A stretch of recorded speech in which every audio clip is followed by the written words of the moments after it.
everybody, we're live, and oh dear. Let me just bring that back up. There we go. And I'm joined tonight by Zesty and Elana, who are returning guests.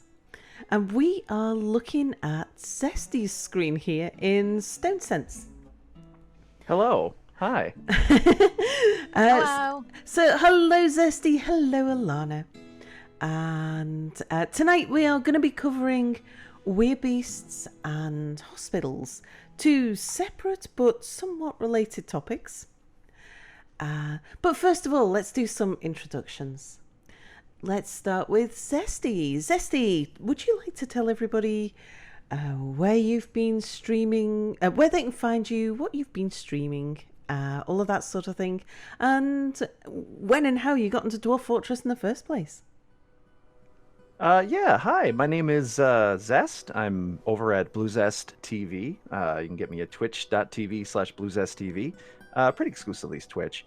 I stream a lot of city builders. I like city builders. I like puzzling my way through a situation like Dwarf Fortress, making it work, doing mega projects, getting creative, and I like exploring a lot too. I got into Dwarf Fortress years ago. It actually was what started my Twitch career. So if any of you are aspiring streamers or YouTubers, I recommend actually giving Dwarf Fortress a try as a streaming game. Yeah, I agree. I started out with Dwarf Fortress on Sundays, and that was what got me the numbers that helped push me to where I am today. So I owe a lot to Dwarf Fortress, and I love this game. It's both fun and it's done so much for me. Cool.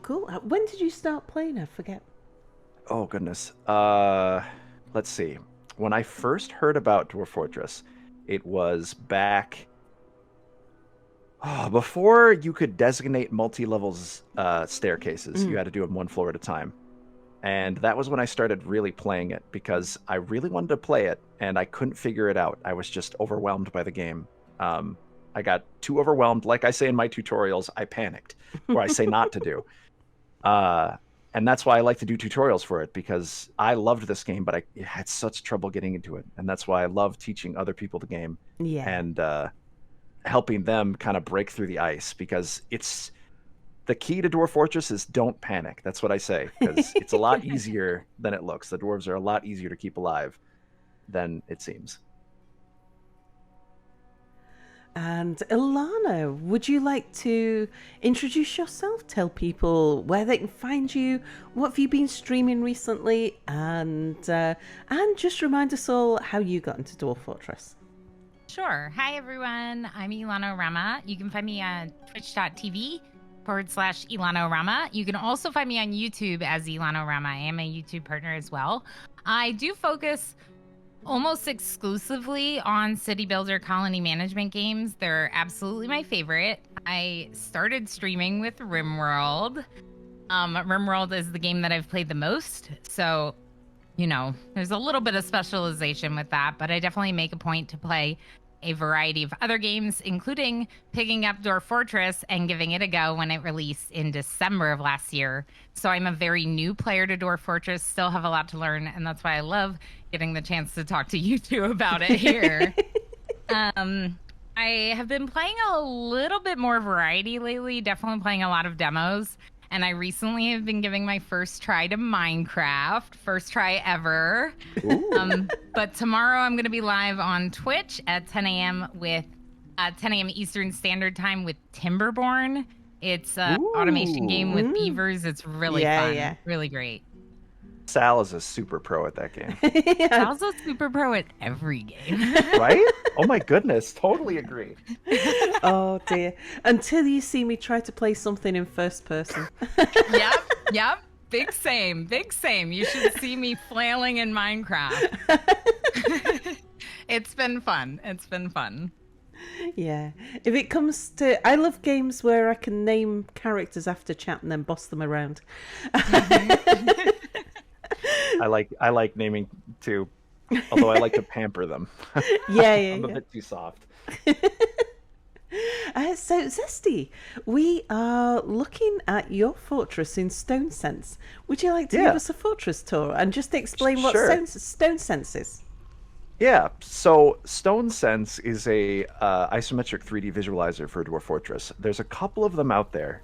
This is the current one that's available on Dwarf, which is a fun little tool you can use to visualize stuff and putz around with the game code or make it easier for you if you're really struggling and you just want to get past certain things. I lost my train of thought. Oh yes, this is my Sunday fort. I stream Dwarf Fortress every Sunday, so I've been working on this fort. And this is actually full of kobolds. You can't see them because the visualizer only shows them as Ks, but there actually is a mod that makes every little dwarf into a kobold. Otherwise, it's basically the same game, aside from a couple name changes. After a while of playing Dwarf Fortress, you may... The greatest thing about 3D visualizers, one of my other favorites is Armok Vision. Yeah. Which I don't know if that's ready for Dwarf. I'll have to ask Rose, the maker of it. She works on it, and she's fantastic. Yeah. But once you start using Armok Vision and Stonesense, building big, flat, single-level halls doesn't feel as satisfying because you get to see what it looks like in 3D and realize that 3D just looks absolutely fantastic. So in this fort I've been working on for a couple of weeks, several weeks actually, is making some pyramid structures that I've carved out of this mountain. I have several more pyramid structures planned, but I'm just in the process of carving it out while surviving Werebeasts, as we'll talk about today. Yeah. Sieges, and the stuff. This is actually an in-game road. They're roads that spawn in the game. And my plot for this was to have the kobolds build a toll gate on the road to try and extort travelers. Purely roleplay, which is what you have to do. I love that. This is the road that runs through, and I have this gate, and I have a inner keep that I'm building up the walls higher on currently with fortifications. By the way, if you, just a side note, fortifications, building the fortification hanging over the wall prevents enemies from climbing into your base if you have issues with that. And then this is the main entrance. We've got a artifact trap right there that will turn them into paste. I don't know if you've covered trap quality in your streams before, Sal. A little, but more than happy to cover old ground. Sure. Just let me know if I'm going over too much. For this, this is actually an artifact trap. Now, traps have a hit chance based on the quality of the trap. So if you're making traps, never use basic mechanisms because they'll always miss and the enemies will be just training their dodging on your traps, which is no good. So try to use the best quality you have. This is an artifact trap right here. You can't really see it, but in the center past the gate where everyone's walking past.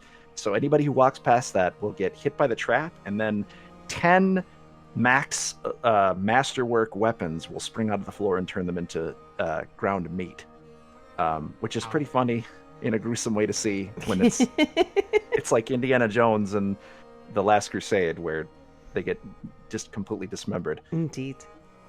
I found that putting whips in traps works really well because they have an area of effect. Ooh. I've heard about the effectiveness of whips, but I never thought to use them in a trap. That's a good idea. Yeah, I buy as many as I can from humans. And then when I've got enough sort of good whips to equip a squad with, I'll start putting the lesser quality ones, like copper whips and stuff like that, into weapon traps. So yeah, if I can get my hands on them, I'll give my dwarf silver whips. Because they count as a crushing weapon, but the crush area is so small that it rips through armor. Very, very effective weapons. So yeah, if I get any iron whips or copper whips, or bronze whips, I'll put those into weapon traps. That's a really good idea. I'm gonna remember that. Always learning with Sal. It was one of those things I just tripped across. It's like, oh my, that whip worked. Yeah. One thing I learned, I used to have a fort that was separated. With forts in general, I've learned that bringing the resource to you is way better than having multiple different forts because it doesn't work as well as I thought it would. I had a fort where had a base on top of the mountain and the lower part of the mountain. Uh-huh. I found my units were spending all their time walking back and forth between the bases. Yeah. And I know you can fix that with burrows, but I realized that from now on, whenever I build a fort, I'm just going to bring like the lava here. I actually have a windmill up here that pumps the lava. Yeah. I'm bringing the lava and the water to me instead of Yeah. the other way around. This is going to be a grand, fabulous base. Oh, thank you. Yeah, that's amazing. It looks I so had- good. I have a non-Steam version Dwarf Fortress base that I'm more proud of because I got more mega projects done in there. I have a giant dwarf statue that spews lava from his mouth. Wow. Wow. Oh, Scoundrel's in chat and says, I've had a dwarf's eyes whipped out through its helm. Whoo! Wow. Wowzers. Oh my. All right. So shall we look at, let's talk about hospitals first, I think. Sure. Sure, sounds good. Did you want to see my hospital? Yeah, sure, or want sure. to go over your hospital first? Show us your hospital. Let's have a look at how you've got yours set up.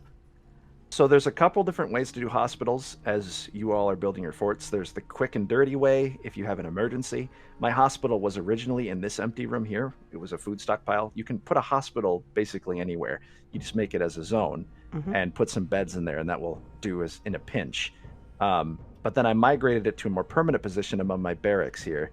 And you can make them any shape you want. You can make it a room with lots of little things in it, or you can make it like there's a big gap in the floor here and there's a small walkway, and each of these beds is next to a table for surgeries and a traction bench for setting wounds. And that's my setup. I don't know if it's optimal, but that's what I usually go for. Table, bed, traction bench, bed, table, traction bench. So any dwarf that gets set to a bed can get set and get surgery when they need it. So is the yellow squares, are they the traction benches? Yep. It's not showing it in Stonesense, but those are the traction benches. Yeah, cool. I'll switch over to my fortress and I'll show you how I've got mine set up at the moment. Let's exit full screen and move you over there. And then, so this fortress here, this is the fortress that I've been using on these Kitfox streams.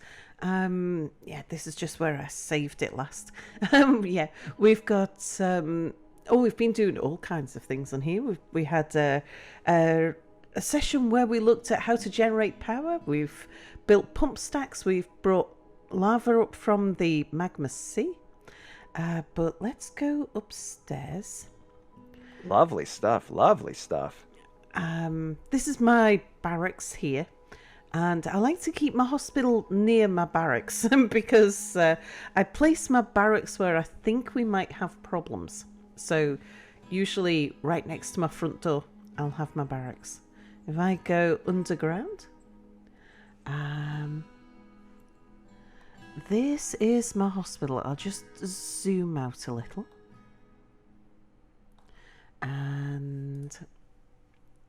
And this area here, if I show the zone, this is the hospital zone.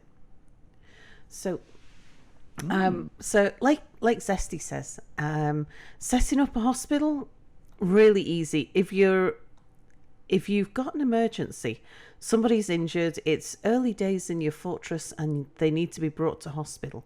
Very easy to set up a hospital, an emergency hospital in a corridor or anywhere for a bit of triage. All you need is a bed and a zone to get you started.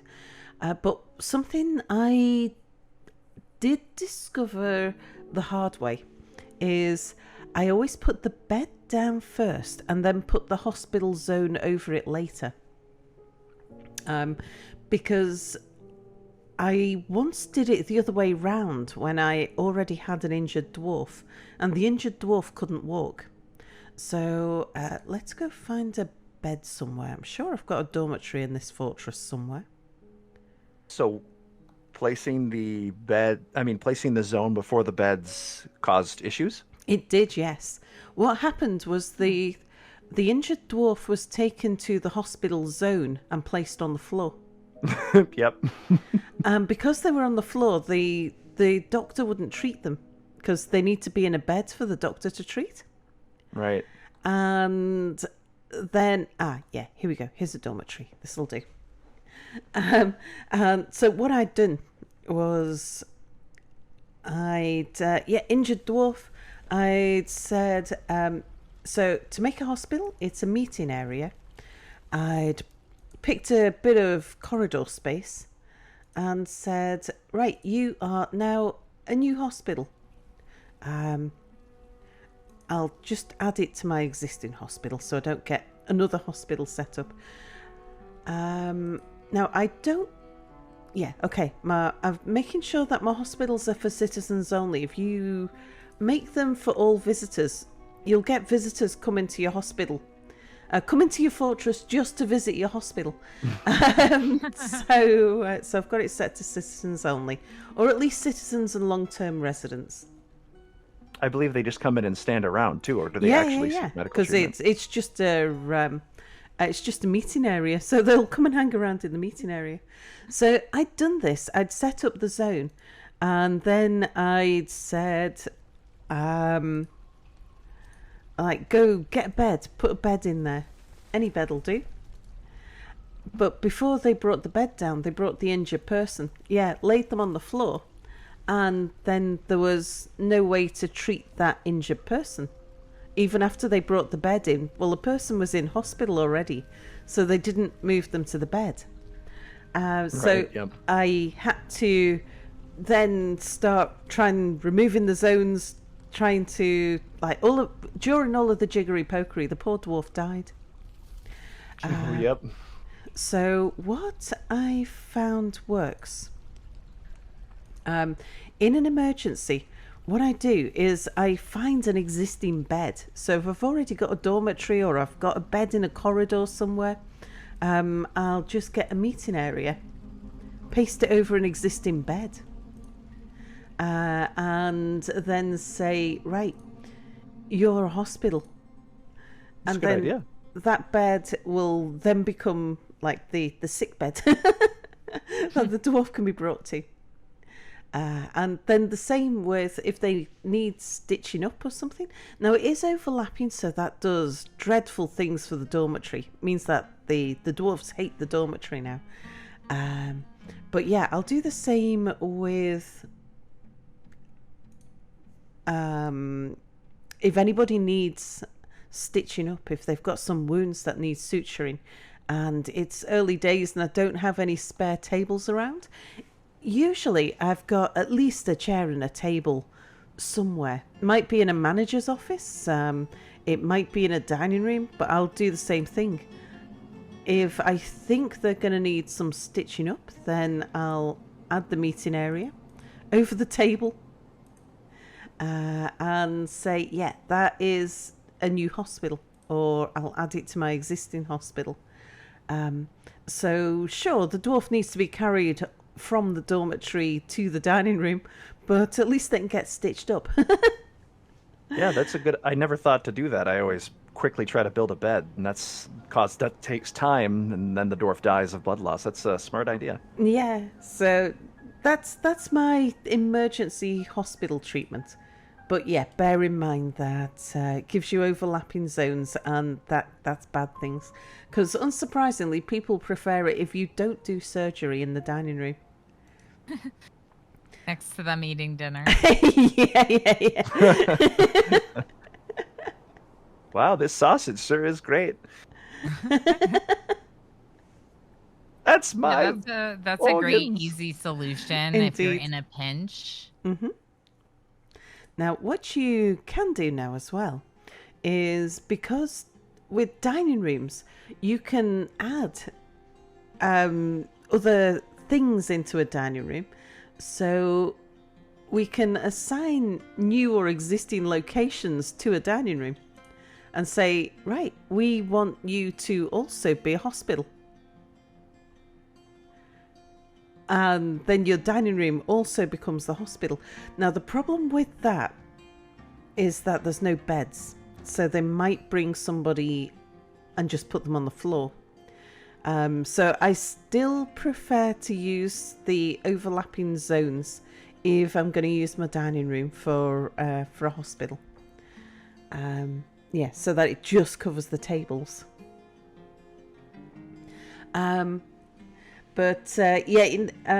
Janaton in chat says, I never let any dwarf fight if I can help it before a hospital is established. Yeah, indeed. But you get something falls out of a tree, or you're channeling something and a dwarf falls off something, or so you have a cave-in problem, or someone gets bitten by a crocodile. It can happen before you are equipped, before you've got a hospital zone set up. I've had people injured before I've got my first bed down. Doesn't happen often, but yeah, definitely worth knowing how to deal with an emergency hospital. But then setting up my main hospital zone.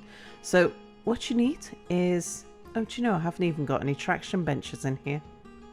Did I make any traction benches? Let me just check. Well, you can show them how to make traction benches, which is perfect. Yeah, indeed. Yeah, okay. No, I haven't made any traction benches yet. We shall do that then. So, Me neither. So the basics for anyone who's ever making a hospital is the very basic thing you need is a bed. And then if you can get some tables in there for surgery. Mm-hmm. And then the third after the first two is the traction bench. Which is to set broken limbs.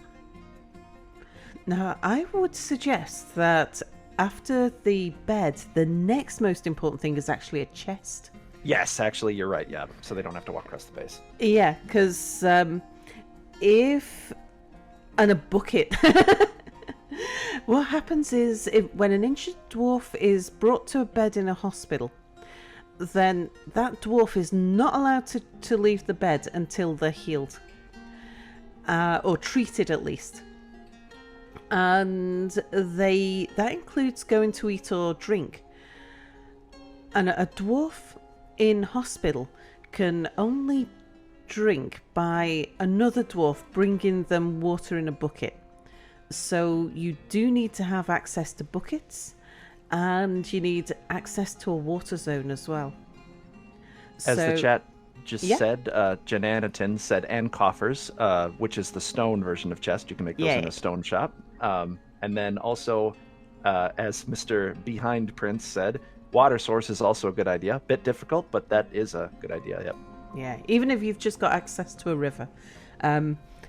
Getting some buckets. So as soon as someone's taken to hospital, if it's early and you're not equipped, get some buckets made straight away. If the person in hospital is starting to show signs of dying of dehydration, then removing the hospital zone so that they can go and get themselves a drink can save their lives. It might mean that they're not treated because they won't go back to hospital once they've been there once. Which is the problem with the dwarf. Did I remove the zone? Yeah, I did. Which is the problem with the dwarf being laid on the floor in a hospital. When I remove the zone, they won't then be taken to a new hospital.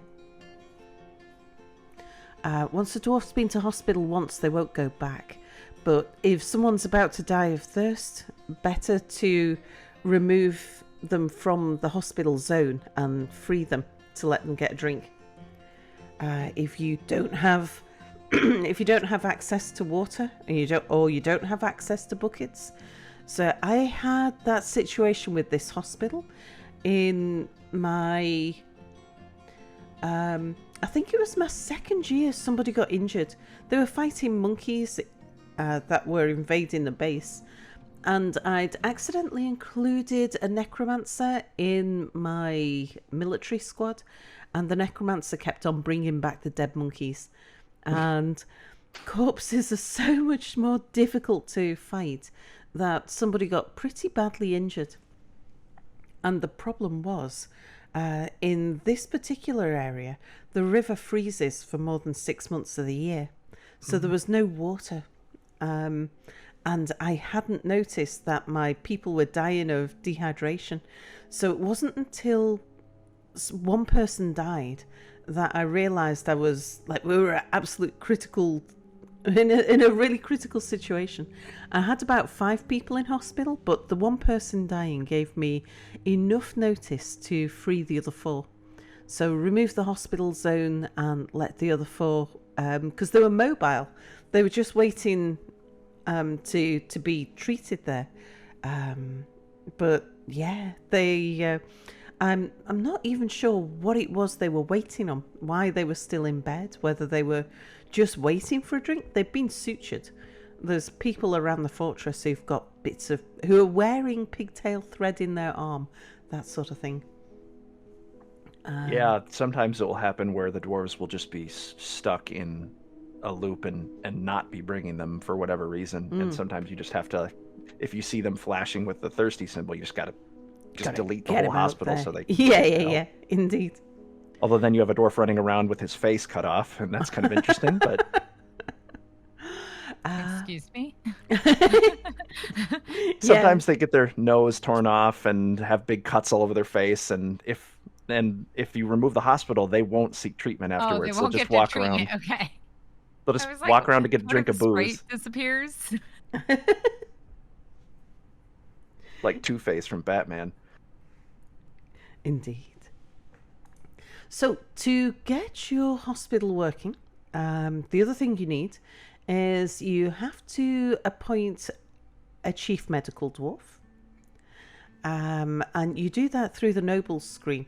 And just click add and then whoever you want as your chief medical dwarf. The best idea is someone with the highest diagnostician skill. Yeah. Then go to the hospital zone itself. And you can do one of 2 things here.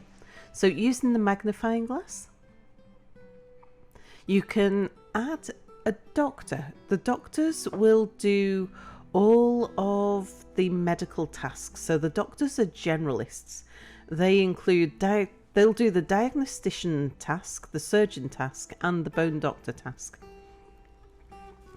But if you've got somebody who has a specific skill in one of those 3 things, then you can add them as an individual thing. So if you've got someone turns up in your fortress and they've got really high bone doctoring skills but nothing else, then you can add them as a bone doctor. And what you can't do is have somebody on 2 tasks. So just have a look at this. Weird Norwegian. Yeah, okay. So Weird Norwegian is an adequate bone doctor. Okay, you can come and be a bone doctor then. Do we have any other surgeons? Weird Norwegian is also a surgeon. Codependent. So they can't do 2 tasks within the hospital, you mean? That's right. Yeah. Okay. Unless they're a doctor. Right, because the doctors are are generalists. Just wondering. Bone doctor adequate. Do you know, I'm going to add Weird Norwegian in as a doctor instead. It turns out that Weird Norwegian's got skills in all 3 of the doctoring skills. Vedafalner's just got surgery skills. Do we have anyone who just has diagnostician skills? Vedafalner's a dabbling diagnostician. And is also a surgeon. Probably what I had was Vedafalner in as a general doctor at the start. So dabbled a little in diagnosing. A WebMD doctor, basically. Yeah.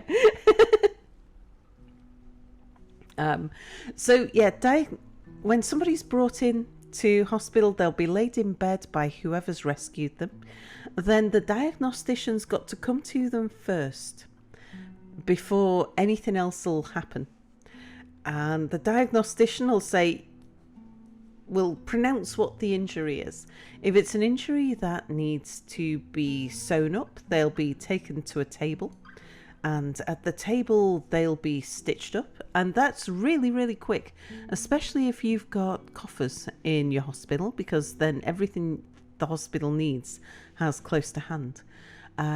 If they've got a broken bone, they'll be taken to a traction bench. And yeah, I don't have a traction bench in this hospital, so let's get that sorted out.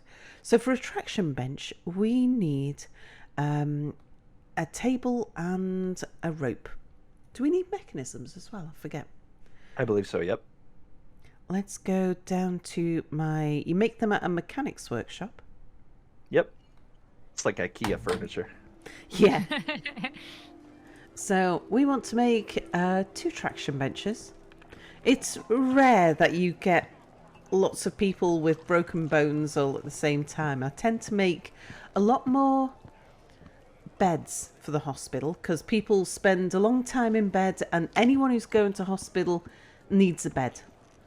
Then I have maybe half the number of tables, because about half the number of people, maybe more than half, will need something sewing up, but it's really quick.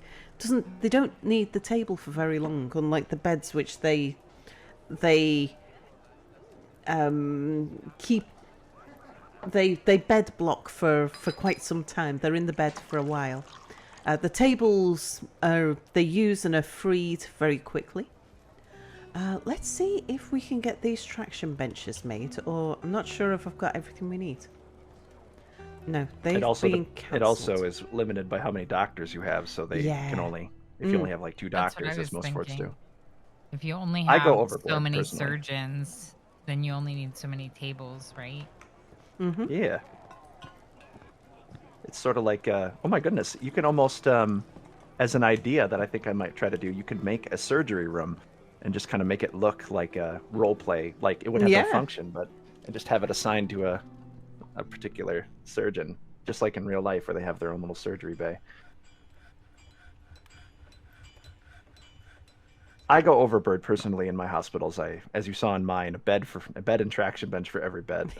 I mean, a table and traction bench for every bed, which is way more than I need. But yeah, I hardly ever get anybody needing the traction bed. Once in a while. I've never had 2 people in a traction bed at the same time, I don't think. But I don't do much fighting. Usually if my dwarfs are involved in a battle, there's not that many... Well, they might get injuries, but they're usually cuts and bruises rather than... or cuts and mangled limbs. They're not usually broken bones. Right, what's going on here? Let's see. they got tough, rock-hard bones. Yeah. Ah, okay, we need tables. Let's sort out some tables. I'm just wondering why... Where's my mechanic? Who's on... Right, I've got a bunch of people on mechanicing duty. Including some dabbling mechanics. And your doctor and broker. Indeed. So, what are you guys up to? Socializing. Indeed. That's not bad. What's it? So 5. You're pasturing a pig. My carpenter. You've got no job. Right, so what did I ask for this? Just generic rock mechanisms. Did the order go fully through? Oh, yeah, the check It's mark. been in for a while. Actually, I wonder, have we got somebody... Nobody's on the task either. Hang on, did I put down a burrow or something? Yeah, now comes the diagnostician part. I run into this all the time. Yeah, indeed. Didn't you say we needed tables? I do, but somebody should be here making... I've got a work order in for rock mechanisms that nobody's Oh, and working they're not on. doing that. Yeah. I see. And that was already here and has been here for a while. In the check board thing down there, does it show it was approved by the manager? or do you not need a manager when you make it right at the bench? On the bottom left, the full orders menu. Oh, right. Yeah. Let's have a look.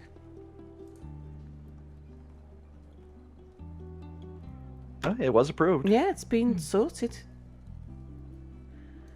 They're just probably screwing around too much. Yeah, I'm They're just on break. wondering, have I set up, because I do all kinds of things with this particular fortress. I might have, let's just see what everyone's doing. Staggered training. Have I done something with their monthly training? Let's see, what's the current month? Current month is hematite. No, everybody should be off duty, I think. Okay, maybe the trader wouldn't be. Trader's on downtime. Squad 1 is off duty. Miners off duty. Nature lovers off duty. And squad 2 off duty. Okay, so it's not that. Just in case I've got them on any orders. No. They have do they have rocks? Are they canceling it? There must be rocks somewhere. Right, yeah. Yeah. That's what I was thinking. It's, I mean, if I'd asked for a specific type of rock, sure. There I must see be... economic stone there. Yeah. Do you have it set in the late menu for them to use economic stone? Let's have a look. I mean, surely there's some rock somewhere. Right? Yeah, in Yeah, the mines. there must be just some random lump of rock somewhere. Let's have a look. So they are allowed to use gypsum. They're allowed to use kaolinite. Oh, you have gypsum in your limestone. fort. Lucky. Oh, I've got tons of it. Do you know I've been finding gypsum in every fortress that I've been working in? So Isn't that how it goes? Some people never see it, and some people see it all the time. I've never ever seen gypsum in the game, other Really? than what I've bought. Never seen it natural. okay, they're not allowed to use dolomite. They're not allowed to use the coal. So stuff that we've got access to around here, they wouldn't be allowed to use. But yeah, if I go down into the cavern area, right? What have we got down there's here? tons there. Yeah, there's tons of claystone just there. It's only, well, about 5 tiles below the mechanics workshop. Do you have a burrow that restricts them 10? out of the caverns? No, I was just checking my burrows, and I do have 2 burrows, but they're both suspended at the moment.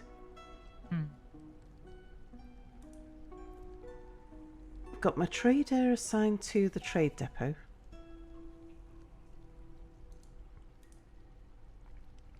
I'm not sure what burrow 4 is. I'll delete burrow 4. That's probably something I was doing as a demonstration burrow. I know where the trade depot is, and I know that that's just my trader that gets called to the trade depot.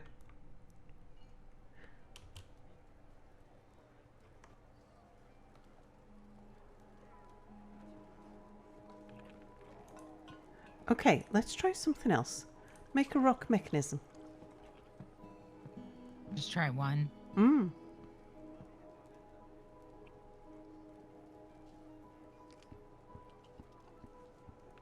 Y'all are getting thieves and robbers in your tavern? Oh my. Yeah. Yeah. As I was talking about in the chat, for those who, I don't know if this goes up in a VOD, who can't see it, they were talking about how most people have hospitals for tavern brawls. Because there's, in some people's forts, there tends to be a lot of fighting in the tavern. Yeah. And I was saying I turned mine off because I kept getting criminals coming in and trying to steal my artifacts. I wouldn't mind getting some more kaolinite mechanisms. And it's funny because sometimes their name is literally like they'll come in and it'll say John Bill, undead goblin criminal is visiting. And I'm like, Yeah, oh, yeah. okay. I may need to kill Bill. It is a profession in Goblin society. Oh, there's some pretty turquoise there.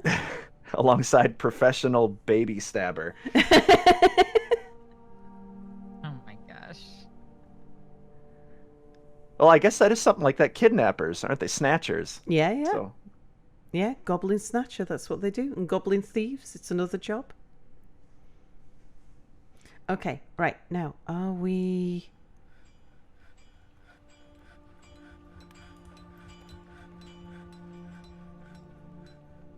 I see a mechanism in there. Yep, someone's made a mechanism. Looks like they're working on one right now out of kaolinite. I might have just been a little bit impatient with the manager. So the manager seemed to have accepted the task, but it hadn't actually been allocated to the mechanics workshop. So they're making some kaolinite mechanisms now. This kaolinite is what you make porcelain out of, but it's also magma safe. Right, but we're going to need some tables. So let's put in a work order for some tables. All right, rock. Make me just 2 will be fine. 2 rock tables out of anything. Multifaceted use of stone. Absolutely Indeed. delicious.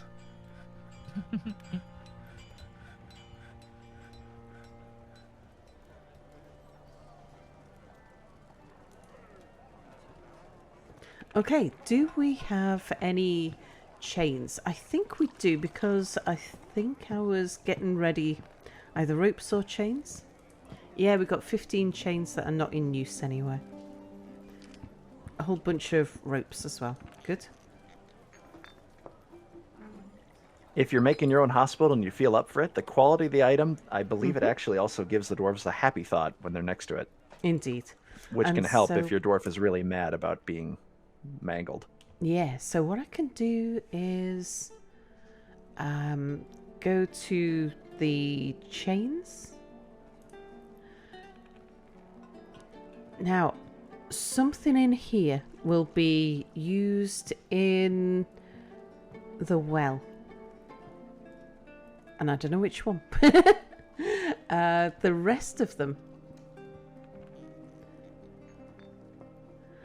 Let's see, I've got some of the poor quality copper chains set to be melted.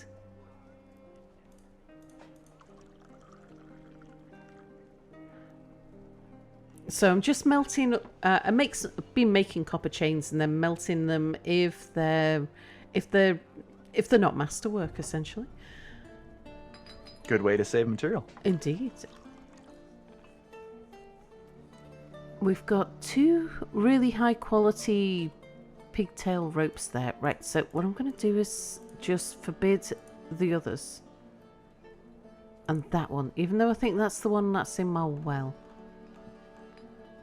In fact, I'm going to forbid all of these as well. Just for the moment. Right, so the only things that are available is a masterwork copper chain and 2 masterwork pigtail ropes.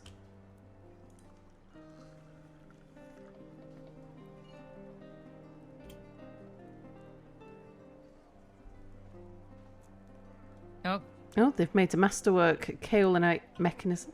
Right, still haven't got the table yet. Yeah, so they've not been able to make it, but it'll, because it's a, there we go, pops back in again because it's a work order. The manager checks it daily. yeah, I love those work orders. So helpful. One thing I've never checked, and I don't know if you know, Sal, or but does the action of checking, does that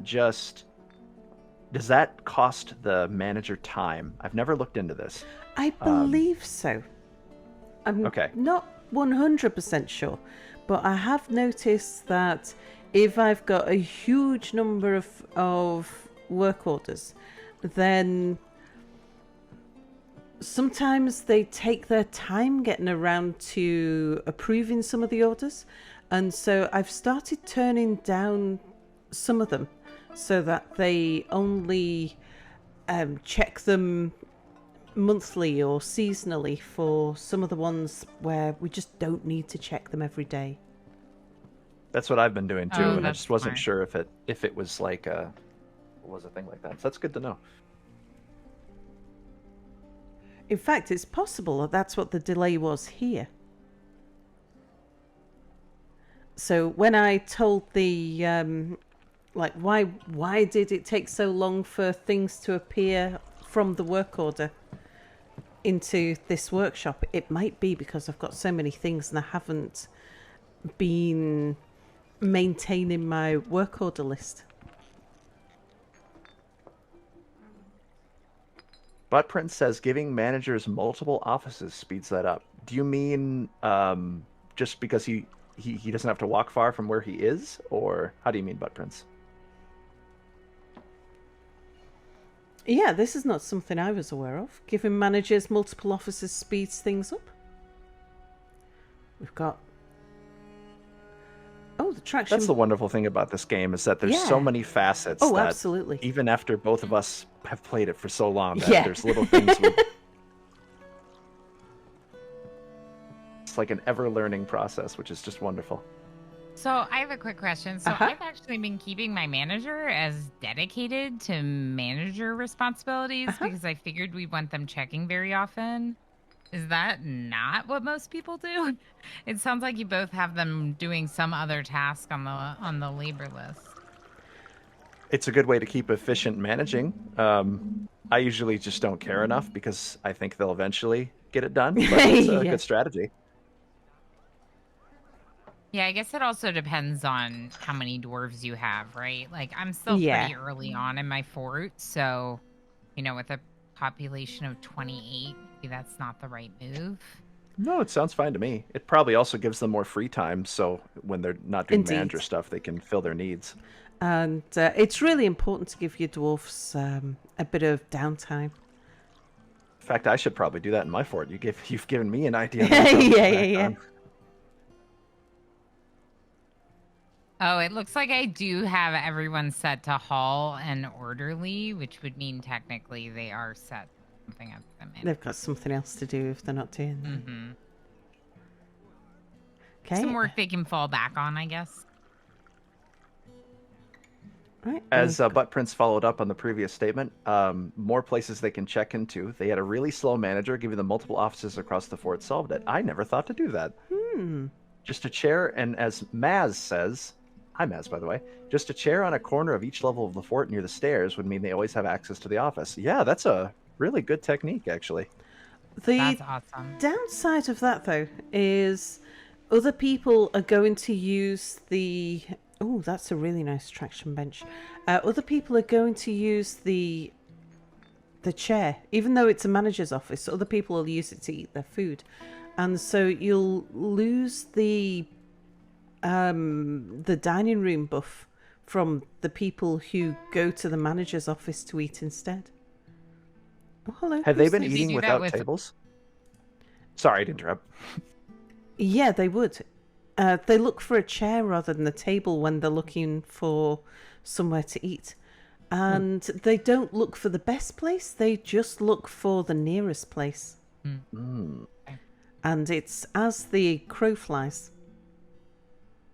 Was that what you were going to say, ElanaOrama, or? Yeah. So that answered my question. My question was basically if you just had one manager's office, they could also use that, right? If it was in the proximity. So that makes sense.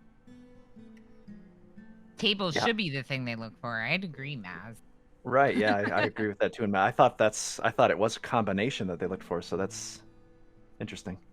Very interesting. Oh, I've just got migrants in this fortress. This is the first migrants I've had for years. Why? How come suddenly we've got migrants? I'm not even sure if my doors are open. Hang on a second. I've been keeping the population below 50. So that I didn't... at least the doors are open. I love how complex your trap hallways are. I'm currently working on that in mine. And I hope I can make something like that. Oh, hang on. No, I know what's happened. On my other game, I've increased the number of people allowed. And so, whoops. Yeah, we're about to go over 50. There's 48 at the moment. I don't want more than 48. Strict population cap 48. I'm trying to keep this fortress down to Below siege level, I think. siege.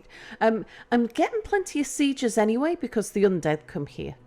Oh, But I've been trying to keep it below Werebeasts and surface beasts and mares. Wow, that's a scary area you're living in. Yeah, there's 32 necromancer towers in the region. Oh my jeez. gosh. Okay, as long as we stay below a population of 50, we'll be fine. If we go over 50, then that'll trigger all kinds, because this is a wealthy fortress and it'll just trigger it straight away. We get werebeasts immediately. We get, like, ogres and giants and whatever happens to be anywhere nearby. Were lions, were tigers, and were bears. Oh my. Prince makes a good point in chat that they do tend to still use the dining room if you set your food stocks there. So that's probably what I've been seeing in my bases because I'm stockpiling my food near where I want them dining. Indeed. That they're defaulting to that instead of the offices. So what I do with mine is I've got my food stockpile immediately above my dining room. And so most of the time, when they come for food, the nearest chair is going to be in the dining room. So the food is the other side of the fortress. It's almost like the dining room sort of quarantines the food stockpile. So when they're calculating where's the nearest chair, they look as the crow flies. So from a pot over here, for example, they'd be looking at 1, 2, 3, 4, 5, 6, 7, 8, 9, 10, 11, 12, 13, 14, 15, 16, 17, 18, 19, if that one is taken. So if we look from that pot, 1, 2, 3, 4, 5. Wow, that's 6, quite a bubble. 7, 8, 9, 10. Then 11, 12, 13, 14, 15, 16, 17, 18. 19 would take me to there. So I've got a manager's office here. Now that does mean that from this staircase, any food that's stored here, it's quite possibly closer to that chair than it is to my dining room. Wow. Interesting. And that's because I've had to expand my food stockpile because I've got rather a lot of food in stock. So I move my manager's office and mayor's, any offices, I keep them well away from the stairs. Just to keep that mood bonus. So if we have a look at Ianic. So Ianic is a bookkeeper. He has his own office. Have you been eating in... You've got a great bedroom.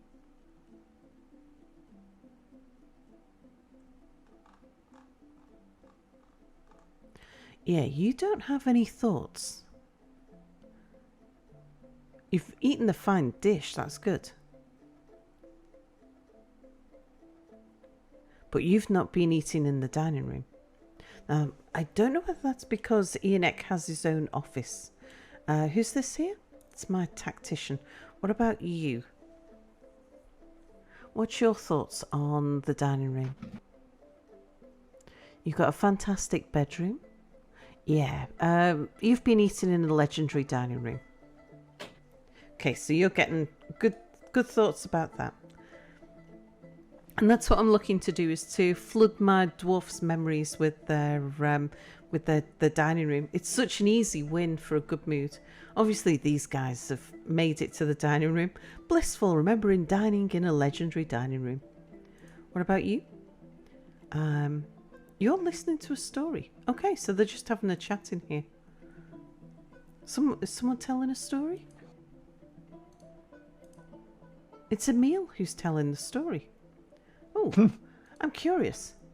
Emil, can we have a look? I absolutely love that you can look at the story too. Yeah. I want to know what story you're telling. Actually, I can probably do that easier from here. They're there, Emil. Oh, have I gone past them? At the very top. Oh, yeah, I see. I just noticed that my new clothier, one of our new people, is meditating on murder. Right, let's have a look at the story. In the mid-spring of the year 218, the goblin Ubble Fingerpaddle became a sacred coal of the Ivory denomination. So he's telling the story about, I guess the sacred coal sounds like a position in a religious sect. The Ivory denomination being the religious sect. So, yeah, he's talking about how a goblin became a religious leader. The next story is how he got his last name. Yeah, indeed.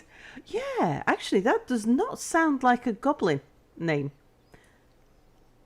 Ubble Fingerpaddle. That sounds... That does not sound like a goblin name. I actually can't remember what... The prince said, I had 20 dwarves listening to a story about someone cooking a meal. It was a roast.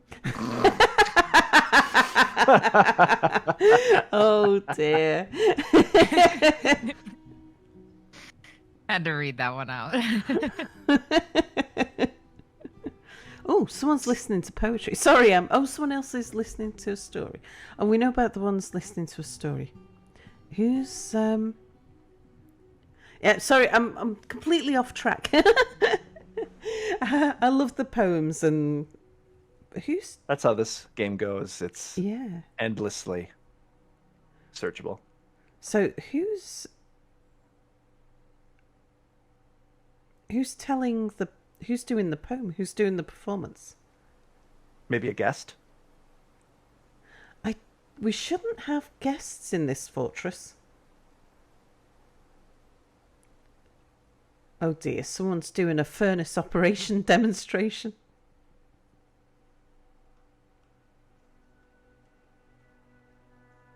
Oh, it's right at the top. Carol's reciting poetry. The minor? Perfect. The Sun Sets on Charms is an example of the meandering saffron. This work has no particular subject. The writing is quite cheerful, and overall the poetry is great. The meandering saffron is a ribald poetic form, perfect for minors, I guess, originating in the dread of pools. That sounds goblinish.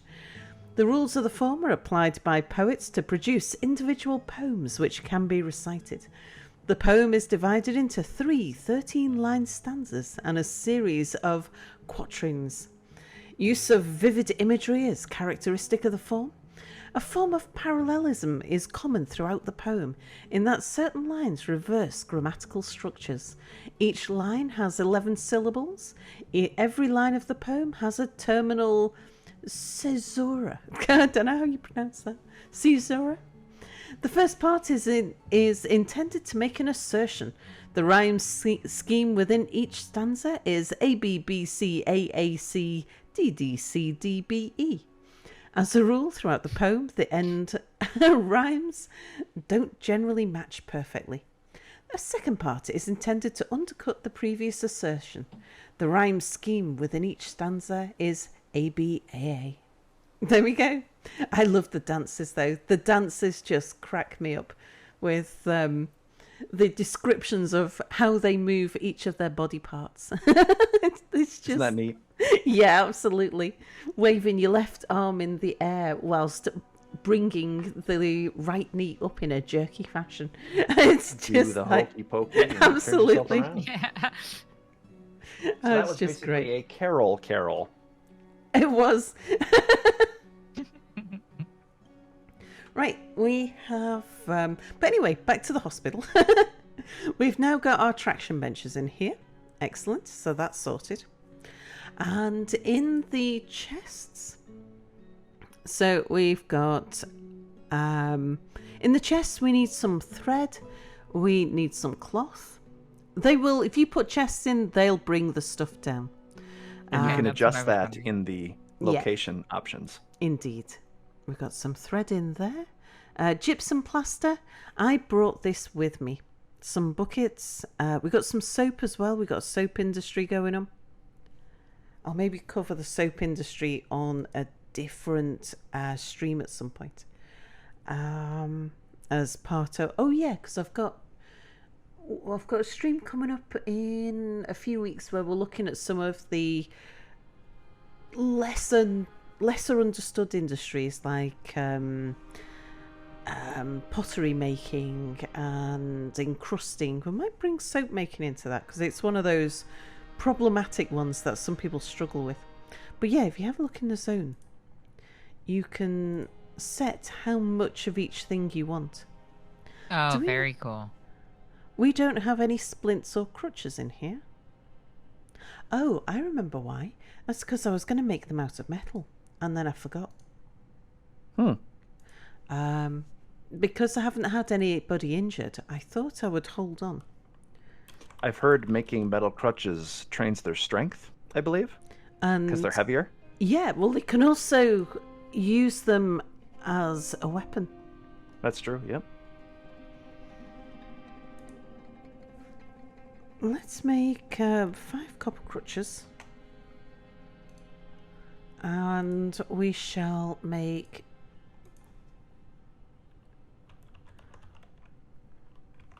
splints. We'll make some splints as well.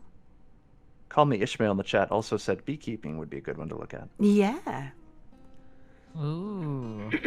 And Janiton also says forbidding some use of the tallow in the kitchen helps a lot when making soap. That's true as well. Yeah, indeed.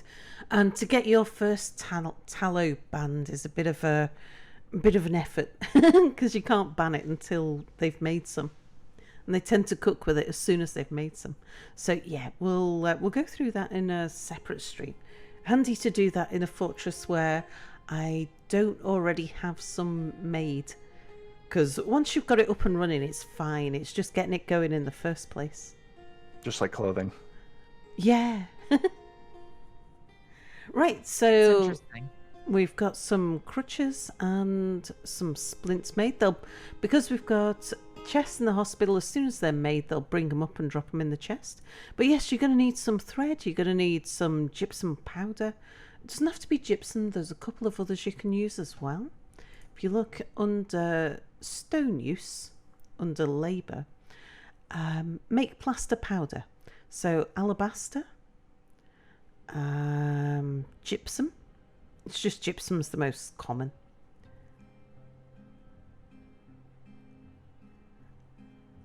Satin spar or selenite. They can all be used to make plaster powder. And if you don't have any in bags, that I usually bring some with me in case I need some in a hurry. I'll bring 5 bags of gypsum powder with me on each embark because it's cheap, it's worth it. And that one time that you need it, you're very glad of it. But yeah, if you throw a lump of any of those rocks into a kiln, as long as you've got a bag, you can make your own bagged gypsum powder. You'll need some cloth. You need some buckets and ideally some soap as well. And yeah, they'll just put those into the chests automatically. And something about the stuff that's in the chests in the hospital, they won't then go and get this thread and weave it into cloth. And they won't take the cloth and make clothes out of it. So if you ever get a situation where you have a strange mood and you don't have the demanding silk cloth and you don't have any, go check your hospital and see if they've put any silk thread or silk cloth in your hospital. Because if you break down those, if you remove those chests, those coffers, then the material becomes available to the whole fortress. I've had that save a strange mood more than once before. I think I've run into that as well. Okay, so that's the... I don't think I ever would have thought of that, so thank you. You're very welcome. I think that was probably chat pointed that out to me at one point. Right. Now, you notice how I've got these wards set up here, so that we've got a door that separates the beds and all of my other hospital equipment from the rest of the general hospital, and that there's a little gap that is, well, it's kind of sized for a wall, really. Like, we could put a wall right there and seal in that hospital ward. There's a good reason for that. So what I'm going to do is take you over to another fortress. Nobody on this... I haven't shown this fortress before on Kitfox. This is the fortress I'm playing on my own streams. But we've got Werebeasts there, so it's worth talking about it. That's what I was thinking for the wall blocking in the hospital bed. It's like trap a werebeast in there. That is a good idea. I never thought to do that. That's... Well, I guess it's above my barracks, so they could fight it, but that's dangerous. I was wondering why you had those doors. Yeah, I've had interesting adventures with Werebeasts and hospitals. Werebeasts, because Werebeasts in the older version, in older versions, used to arrive around about the time of your first winter, because it was triggered by having 20 dwarfs in your fortress. Now, those triggers are soft triggers. If you've got... if a werebeast happens to wander across your territory, because the werebeasts don't just spawn in, they're part of the world's history. Most werebeasts are created by gods. So if somebody profanes in a temple, then the god of that temple will curse the profaner. And you profane in a temple by knocking over a statue. So if you get somebody who's in a bad mood, they have a tantrum, they knock over a statue in a temple, they'll get cursed by the god. And the curse, there's a 50-50 chance of it being either a vampirism or werebeast curse. And I believe you can also do that in adventure mode when it comes out for Steam. Or in the old version, you can you can make yourself into a werebeast or a vampire, indeed, by knocking over statues. Also by rolling dice as well in adventure mode. If you roll dice too often, you can get a curse instead of a blessing. So yeah, the werebeasts. Let's see, are we at the right... As someone in the chat just asked, you could create vampires this way? Or werebeasts. I guess if with some finagling, you might get it to work. Indeed. I've got a dwarven child here, locked in these walls. With good reason. Are we under siege? We're under siege. I'll need to just check what's going on with the siege before I can deal with this this werebeast. No problem. But yeah, I've got this set up and ready to go. But let's just go down to the hospital in this fortress first. Okay. Wow, that is a gorgeous tower. It's an underground tower. It's really cool. So yeah, this is my hospital in this tower. And same thing, the beds are all behind a door. I didn't bother putting the tables because I'm working with a really small space. I didn't bother putting the tables behind the door, but I've got because they're not on the table for very long. And if we have a look, the hospital zone covers the sort of ward areas. And then I've got my 2 chests with stuff, and then just two tables in the middle. A few traction benches dotted around. So what happened was these 2 people, Ray and T, they were up on the surface when we got attacked by a Werebeast. So I didn't get... The first thing we knew was the moment that these 2 were both attacked. And because they'd been injured, they got brought down to hospital. And as soon as they were on the bed, I locked the door behind them. And that's because there was going to be people walking in and out. And I didn't want to... This is sort of lessons upon lessons. I'd learnt that it was a good idea to put walls between the beds so that I could then brick them in.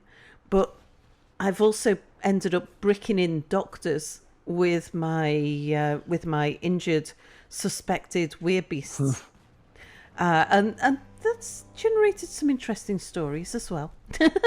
But so I learned that if I put a door in with the beds, I can then lock the doors to stop the doctors getting in, and then I can brick up around the doors. So werebeasts can break down doors. These ones haven't, but the Werebeast upstairs has broken down 2 doors there.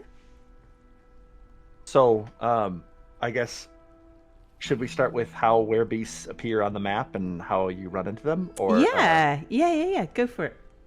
Or did you want to go over with your dwarves here, or do you want me to explain it, or how would you? No, you go for it, Zesty. Sure, I can do that. Okay. So Werebeasts appear randomly on the map at certain soft triggers, as Sal said. The thing, though, is that you don't see them until your first character who runs into them sees them. And I'm sure we'll talk a little bit about defense here in a minute, so I won't go into that. But once the Werebeast sees one of your creatures, it will immediately go and attack it, whether it's a cat, a dwarf, anything. And while it's attacking it, if you aren't, whatever it attacks, you're going to want to pay special attention, because as you can see with these 2, whenever something is bit by a were creature and it punctures the skin, they are immediately infected with the were creature disease, and there's nothing you can do. So if you check the combat logs when you first get attacked, pay attention to bites that break the skin. Yeah. If you see bruises because the clothing blocked it or something, you're okay. But if it says tearing the skin in the bite, it says this person has been bit and it tears the skin, you know that they're infected, and you either need to banish them or lock them up, as Sal has done. You'll also notice if they're infected and you missed the combat logs or you actually erased it, you'll notice that they will heal very quickly. They could have life-threatening wounds, and unless they're like super life-threatening, even if you don't heal them with doctors, their wounds will vanish really quickly. As you can see here, they were brought to bed and weren't even treated, but they have no wounds, not even any scars. Yeah. And that's what the were creature disease does. It makes them heal really quickly too. It does. And the werebeasts are immortal. They don't need to eat or drink. Any wounds that they get, the next time they turn, they will immediately recover from. Okay. That's what I was going to ask. So they only turn during a full moon, right? Mm-hmm. So they can only attack and infect your people during a full moon? Yes. Okay. That makes sense. So I could let these 2 out of here when the moon's not full and get them to do something. Problem with this one, it's a dwarven child, so I can't actually get that. I can't order that child around. But Ray the miner, I could put Ray in a squad and get him to deal single-handedly with this siege that we've got going on the surface at the moment. I believe I've actually used were creatures that way as well. Yeah. When you've locked them up for a long time, they actually immediately just go drink and they won't do what they tell you. But if you like trap them on the surface, you can open the door when the full moon comes and they can start beating the crap out of a siege, which is pretty funny. Not sure what's going on with... Oh, I think... Yeah, I've just got a few people left from the siege. There's 4 of them outside of the drawbridge here, 5 of them. And then I've got 3 of them inside here. They killed my guard dog. And I've got some crusher drawbridges running at the moment. Now, this... Trash compactors. yeah. This fortress isn't well set up to coax those goblins down. What I need to do is to go down...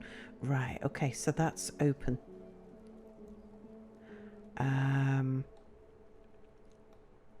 Yeah, I was hoping to let time tick a little and then deal with the ones on the surface. Well, maybe we can do that. I think these... My fortress is sealed in, I think. Oops. Let's just see. You come down here. Oh yeah, I've got a dead thing there. Is that a goblin? Yeah, that's a goblin or a dwarf. That was one of the raiders that made it as far as the weapon trap. They're going to get stinky out there. Okay, so I'm secure. Right, I can go up to the surface. I think it is, but I think it's a... We've got a couple of dwarfs that came in with this siege. Ooh. Kidnapped victims. As you said before. Okay, so I can work in this corridor. The hatches are locked and they haven't brought anything with them. Let me see what's on the surface, because I did have a giant on the surface, and a giant could break those hatch covers, should it choose to.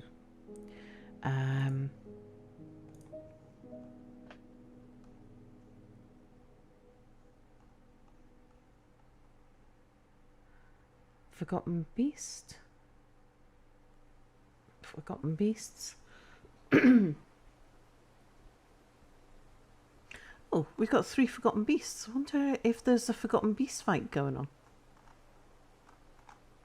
It looks like all of the siege goblins are actually trapped in cages. Yeah, I've got some in cages. There are still some that are free, though. Free? Oh. Yeah, I've got I one missed that. there. 2 Forgotten Beasts there. Oh, there they are. Yeah, here's the ones down the bottom. Okay, I don't have a giant on the surface anymore, so that must be dead. D-E-D. Dead.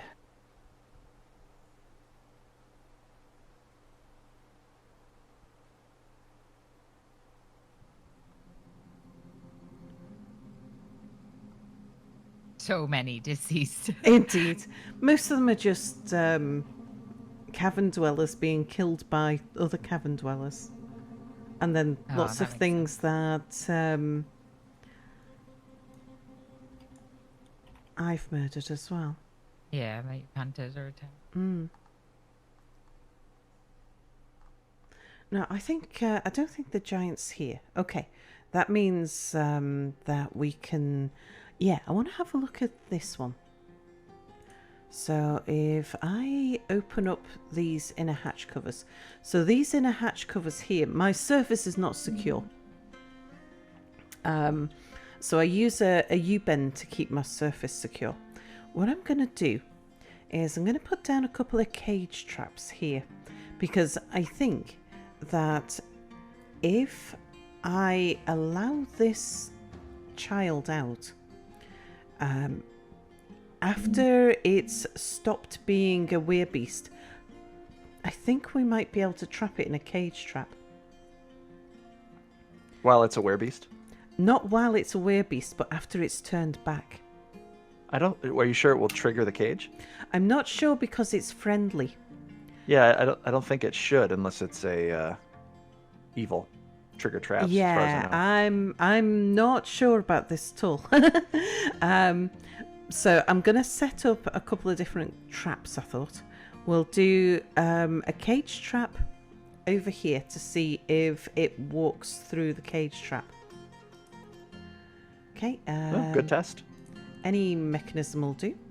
And So one Gwillem thing... has an interesting story with a Werebeast in the chat. Oh yeah, Gwillem actually streams Dwarf Fortress as well. he does. Wonderful dragon. He broke his fort leader got broken because one of the Werebeasts that he'd locked up endlessly wanted to attend a meeting with the leader, and it locked the leader down because he couldn't attend a meeting with anyone else. Oh dear. That seems like a tricky situation. Yeah. A risky meeting, too. So I usually, with my Werebeasts, if they get bitten, no matter who they are, I immediately just banish them. But locking them up does allow the player to play with with this immortal monster, which can be fun. I'm not a fan of banishing them. Just because if you banish them, you're sending the curse out into the world, which might come back to bite you. Yeah, literally. Literally, yeah. I haven't run into that yet, but I'm sure it will. I probably should just. Does it actually spread? Do we know? Sorry, I was just reading Gremlin. I ended up letting them out between transforms and then expelling them to get rid of the issue. Okay, that makes sense.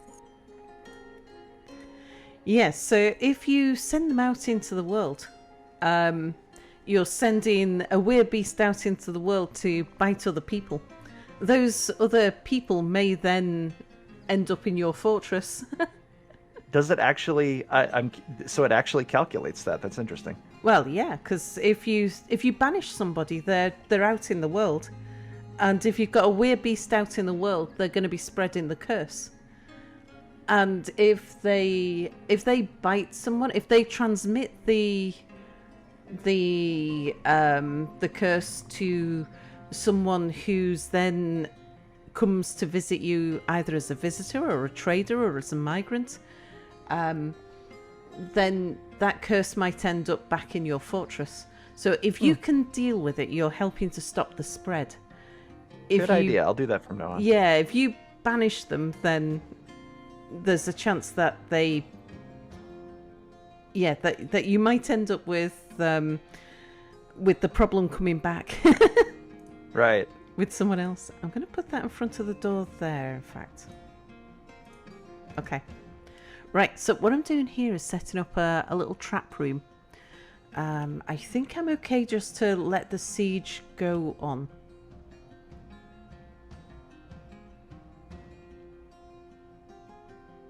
With any luck...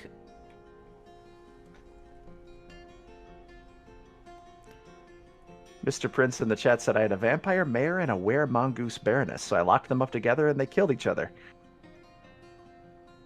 That's one way to deal with it. Yeah, indeed. Oh, siege is broken. These guys are leaving. Early summer? That means I'm about to get some traders as well.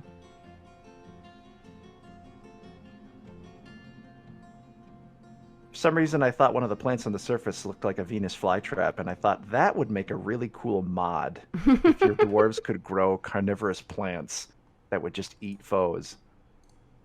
incredible. Okay, I'm going to open my top northwest, which means I need to open up one of these lower ones as well. Oh no, the lower ones are all open.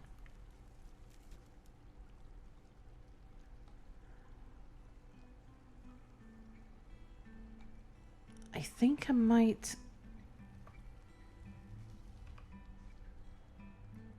let the goblins that are trapped out, then I don't need to run the crushers. And I can get that body out of... Oh, hello.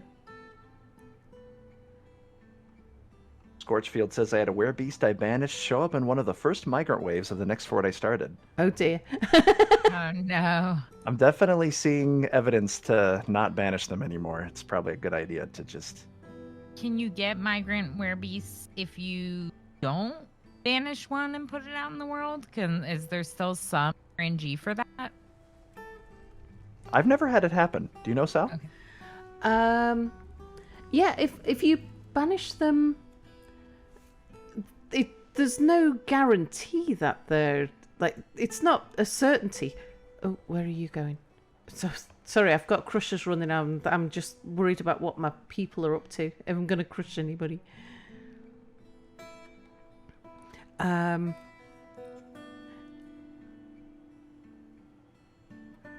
Yeah, I was just thinking that if you didn't have a werebeast that you sent out that you banished, that maybe your migrant groups would all be free of werebeasts and you'd be kind of safe. You never quite know when a werebeast is going to be generated again, though. So, in your mountain home, or wherever your migrants are coming from, if there's a temple there and there's a statue in the temple, there's always the potential for another werebeast curse to be generated. So the world is never truly free of the werebeast curses. Even if all werebeasts cease to exist, there can always be another one generated because one of the NPC dwarfs in an NPC fortress somewhere profanes against a god and gets cursed. Do you know... Oh, okay. That's interesting. That makes sense. I've never had a werebeast in a migrant wave before. Is it programmed to happen? Yeah, it can happen. If somebody's... I've had vampires, of course. Yeah. Werebeasts are less likely. And I think that this is just what I surmise, is it's easier for a vampire to hide amongst the population than it is for a werebeast to hide amongst the population.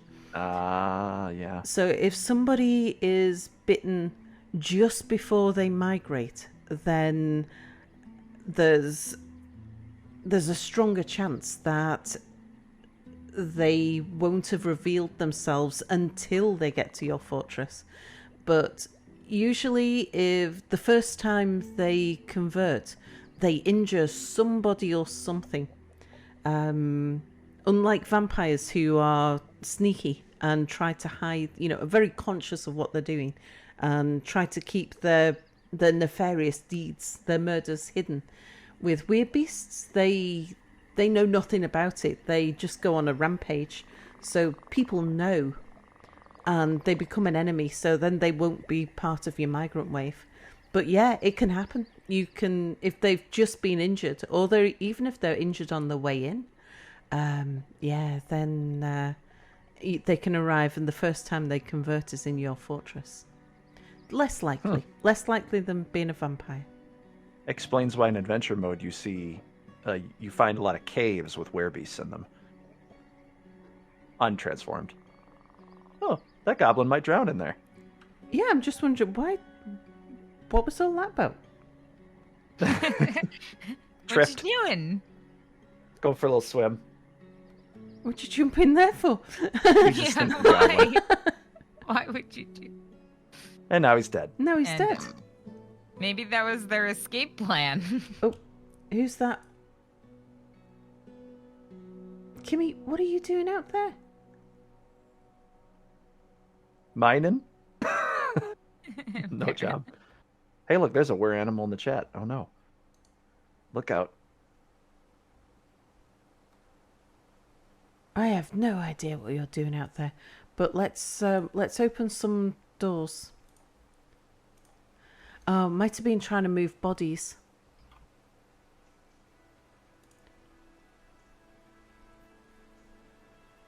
Yeah, that's one of the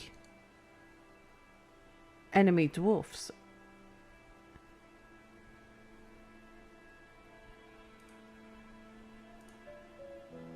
Okay, let's open this side then. So we're not under siege, but they're still quite happy to unforbid those doors. I just forbid everything on the surface to try and stop people from coming out here. He's actually climbing. Yeah, she's being chased now.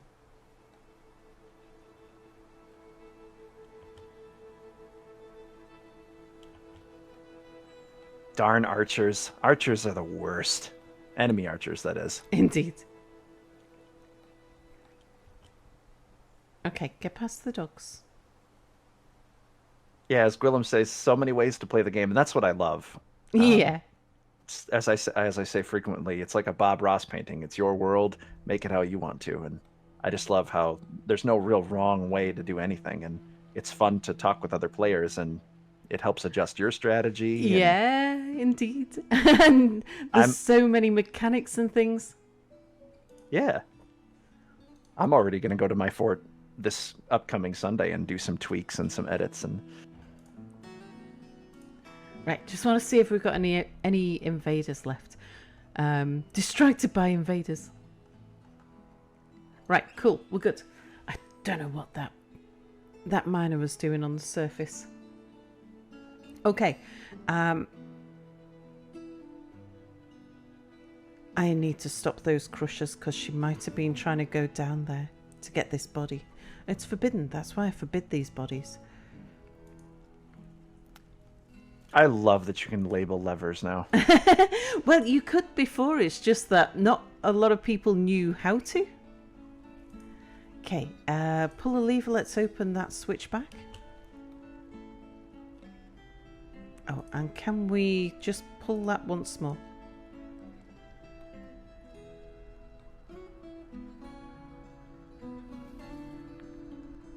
Okay, so now we've got those stood up. Yep. Let's let them come and collect this dead body down here. Right, unforbid him and all. In fact, no, don't. Let's do this a sensible way. Not the weapon trap. Yeah, whipping a weapon trap. Whipping a weapon trap. Indeed. Right, just the corpse. We're going to unforbid the corpse. You can come down and get the other bits later. But yeah, do you see how usually when they die on top of the weapon trap? He didn't even make it to the weapon trap because the whip got him. Sorry, keep going. Yeah, the whips reached out and hit him before he even got to it. Yeah. So I think the whips have can reach one square all I'm gonna around. have to test that. I wonder, because that would be absolutely the greatest trap ever. You wouldn't have to worry so much about layers of traps to make sure they step on it. If you Indeed. have a reach. I'm gonna have to check that. I prefer to put down multiple traps anyway because of the risk of jamming. Yep. I'm just checking to see if we've got rid of all of the... Oh yeah, then we've got a dead dog as well. Okay. We shall unforbid the dead dog.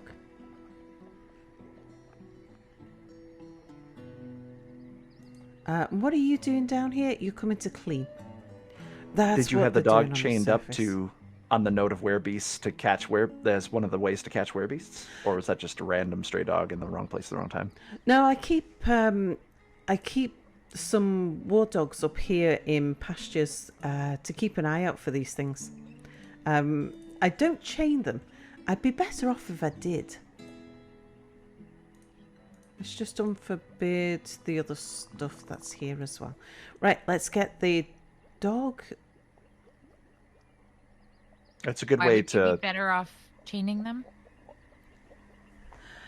With this particular fortress, I'm limited with space and size, and there's quite a lot of restrictions with what I can do in this fortress.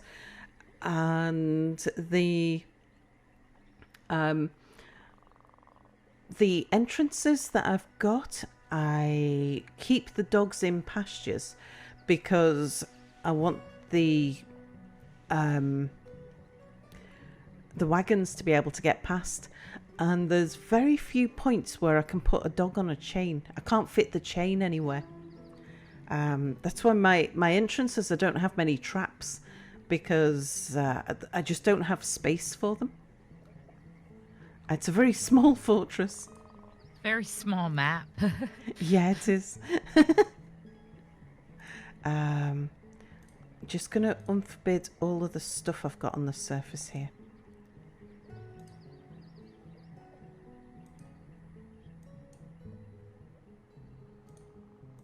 All the stuff that's there can be unforbid.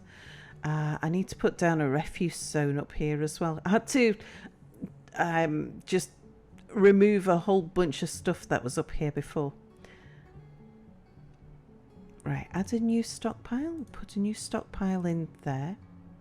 Within the walls this time. And that's going to be for refuse, but custom. I'm going to say none except for corpses. Oops. None except for corpses, body parts. And then item types are all except for fresh rawhide and raw fish. Okay. Right, now they've got somewhere where they can put the refuse as well. And they can get in here. Yeah. Right, cool. Oh, yes, okay. Our Werebeasts have changed. So here is the Weregila monster. Oh, I wow. love all these sprites they did for this. So many Indeed. wonderful sprites. Beautiful and terrifying. Yeah, it's full moon time. Let's go down to the hospital now, which is just below. And yes, we've got a couple of were lizards down here now. They're wizard. And They're Napsa, Gila monster. thank you so much for the raid. Yes, so when these two got bitten, they were immediately taken to the hospital. As soon as they were dropped in, I just locked the doors behind them and then walled them in. It's like, yeah, we'll find out later if you're injured or not. And we'll just wall you in straight away. And they'll survive a month, usually. They might have died of their wounds, but that was a risk I was prepared to take.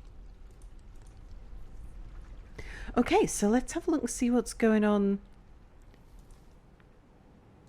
We don't have a trap. Right, we've got a trap in there. I want to remove that door from there. And we want a lever for the spike traps.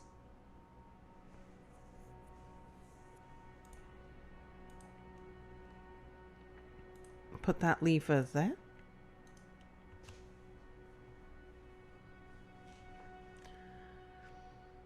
Okay, we knew about the thieves. Oh, Eonex a mare. Okay, we've got a mare in this fortress now. All the fights. There's actually a full list of Werebeast types on the Dwarf Fortress wiki. I don't know if I can post a link in the chat, but I can link if folks are interested in how many Werebeasts there are. You can't, but if you... And I don't know how to enable it either, but if you put it in chat here, I can. Because I'm logged in as KitFox.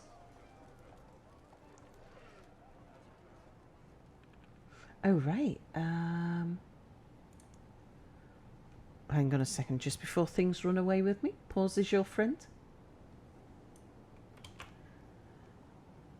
The wiki is a wonderful tool. It's just a general reminder for folks. If you want to learn the game, having the wiki, the Dwarf Fortress wiki, is fabulous for finding out anything because it's got so much information. Indeed.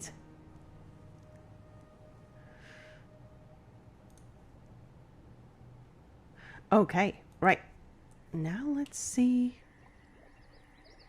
We've got mechanism. We've got a lever there. I want to link that lever to that trap and link that lever to that trap. I like how they changed it to Were Donkey, because I do believe it used to be Were Ass. Whereas, yeah. I had a Were Ass in my fort. That was pretty hilarious.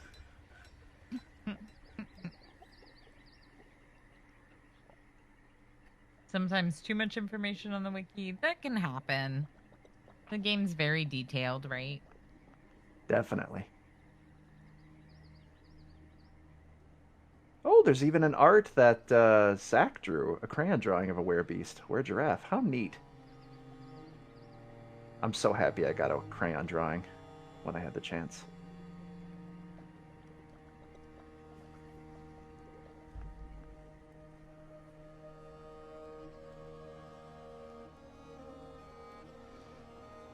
Okay, you all connected? Excuse me. Not yet.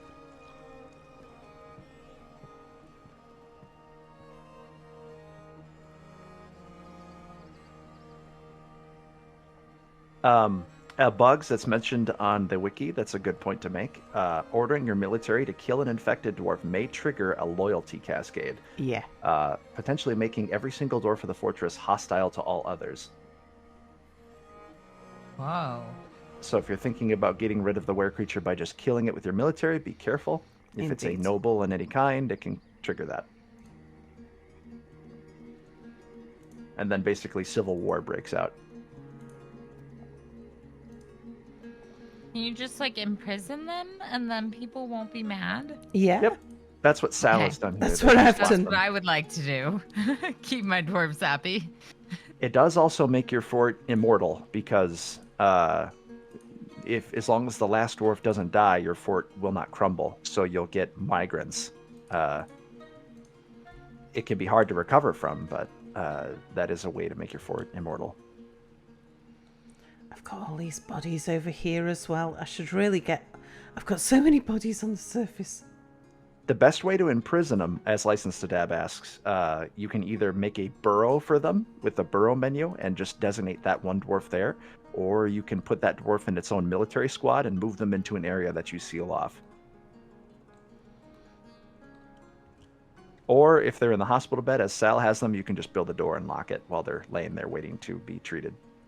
Indeed. Yeah, if it's a fresh bite, then the hospital makes a lot of sense. But it's nice to have some options, Zesty, for if it's not that perfect scenario, right? Yeah, definitely. If they get bit and it's not, and they get healed before you notice it or something. Or All right. So we've got a cage in each of these cage traps now. I'm gonna that's also come and- the technique for vampires. Yeah, just lock them in. Indeed. Are you going to be covering vampires at any point in the future, Sal, or?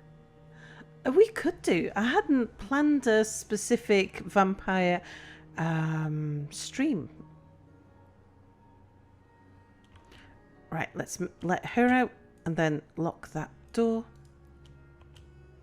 Ah, there we go. Oh, Child it does in a catch cage. 'em. Huh, Yeah. good to I know. wasn't sure with it being a friendly Friendly. whether or not that was going to work. But it did. So there we go. Science! So just leave them in the cage. So now they're in a cage and I can put them somewhere should I wish to. I really should bring in all of the caged animals and things that I've got. Because they're all on the surface.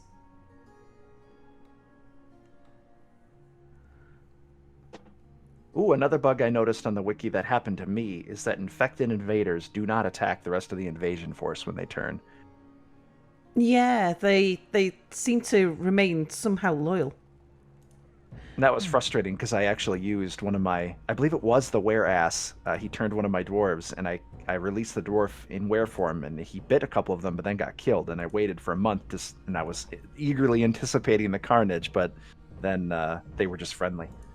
Hopefully they fix that, because that would be a funny way to deal with sieges. Right. Okay.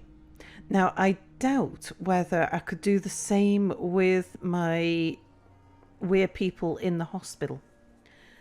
I think if I tried to put these guys in a cage trap, I don't think they would, because they're not just friendly, they're part of our civ. So they shouldn't get caught in one of our cage traps because they're aware of it. So I don't think I can use that same trick with these two. As Oruju just asked, can you open cages remotely? Yep, you can attach a lever. Were elephants are terrifying, as your question, Jitterbug asked, if you can have were elephants in that. Yep. Yeah, that is horrific. It seems when like happens. you can have wares of just about most animals, or is it still a pretty finite number? I believe the full list is says a conclusive list is on the wiki. If you check the link and scroll down. Oh yeah, that's a pretty good list. That's a lot of that's a lot of Werebeast types. That's great. Okay, I'm building this this child in a cage. I'm building this outside. I just was actually, speaking of animals like elephants, I was looking, I think it was just some group somewhere. I came across someone talking about the power of giant war elephants on that note, being exceptionally powerful. So just as a fun side tip for anybody, try experimenting with giant war elephants. Apparently they are so powerful they can defeat the circus. Oh, wow. Oh, That it sounds looks great. like I'll take a pack of those. Yeah. Where's the child in a cage? Not sea creatures or domestic animals. Yeah, it looks like a lot of mammals, mostly. And then, of course, some of the reptiles.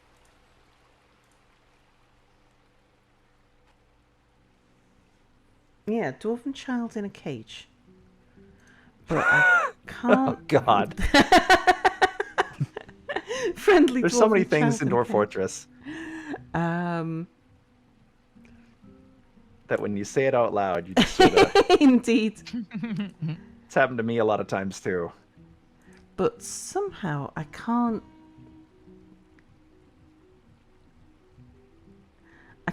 build that cage, though. So I can't Is it in a stockpile? Oh, hang They on. might be still hauling it. Maybe. I've run into that problem where it doesn't consider it there until it's in the stockpile, which is frustrating. Actually, I think it might just be that I've got more than one of whatever type of cage. I've got so many things in cages. I put a couple of cage traps on the surface, and oh my gosh, there's just so many things in cages. Right, all the wild animals. Yeah. That setting up traps in the front of the store, just like weapon traps, is a good way to get lots of meat too.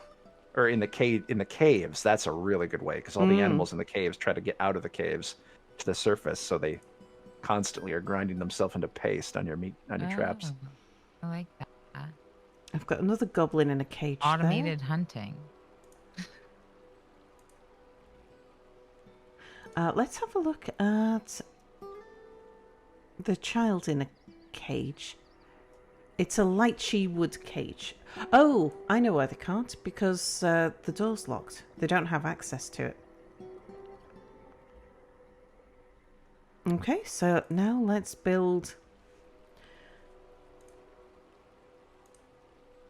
I'm building this outside of what will be my walls. Because I can see this coming in useful at a later point. Lychee wood.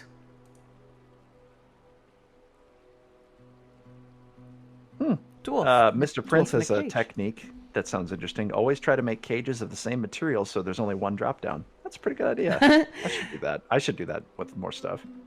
I've been buying my my cages. I prefer to not use... I try to keep the elves on side as long as I can.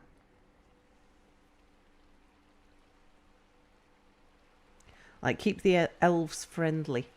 And to do that, I try to chop down as few trees as possible. So I buy all of my wooden items from the elves. It's like, well, if they're not comfortable with me chopping down trees, instead of chopping down the trees, I shall I'll just buy all the wooden items off them instead. Make them chop down the trees. Yeah, indeed.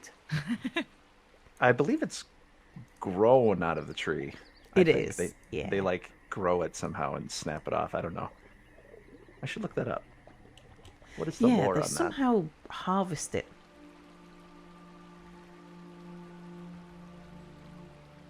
Ah, this is considered outside. Let me just check my standing orders. Ah, there's no official lore on it. It just says it is assumed the elves use an unknown and unimplemented magic to grow their products from trees without chopping them down. Ah. Huh.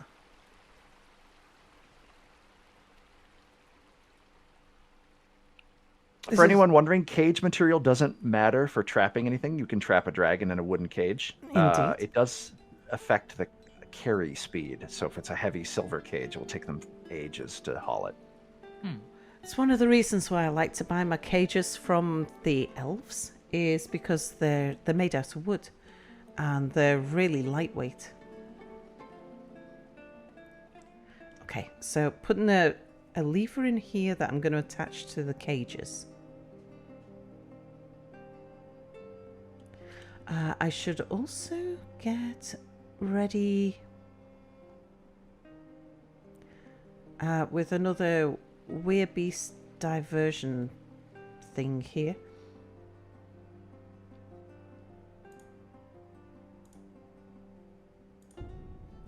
Want a door in there and a door there.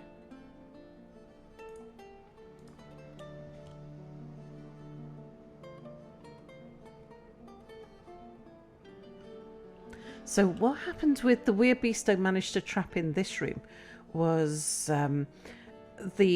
so I've got some dogs in this entrance to look out for thieves and things, and yeah, the dogs spotted the Werebeast, and I just locked these hatch covers, so the Werebeast couldn't break the hatch covers because it's above its head, so we became immediately impenetrable. That did mean that my poor dogs suffered badly. And then when the child turned from a Werebeast back into a child, I let some people out the other way, and we came through here and set up this room, and then broke through the wall here because the Werebeast was trapped in this corridor then. So I set up this back room here, and then as we broke through this bit of wall here, the child tried to run into the fortress. So as soon as they passed through this door here, I just locked both doors, and because they were still in their child form, I wasn't at risk at that moment, so just locked it in the room and managed to jigger around with it until there was nobody trapped in the room with it. Like, my dwarfs got out, but the child got locked in and then just bricked up behind it. That's why these walls are made out of wood. It was just, what's the closest material? Ah, yes, the finagling to get the dwarves where and doing Indeed. what you need. Okay, so what we've got now is a Werebeast in a cage, along with some enemy goblins in a cage. I'm going to attach that cage to a lever.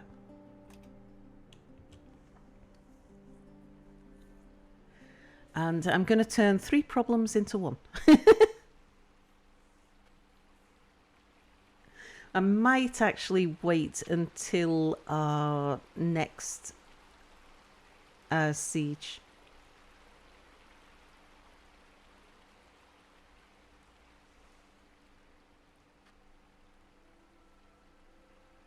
So you're going to be using the caged murder technique for the next scene?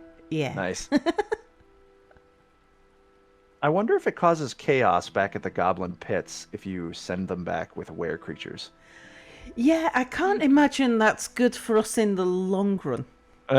Yeah. Yeah. Armies of were goblins. Ooh.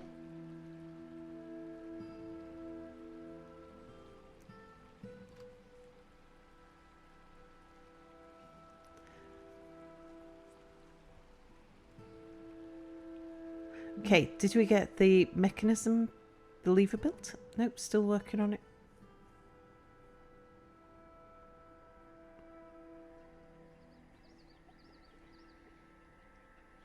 There we go.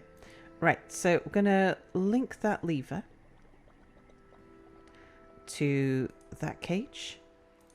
And if we can, to these ones as well. If we've got enough mechanisms, I think we have.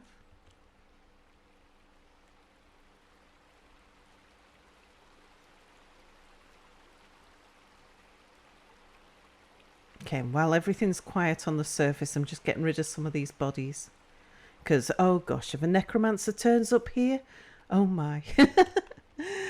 Speaking of which, I've also got some things over here that we probably want to deal with.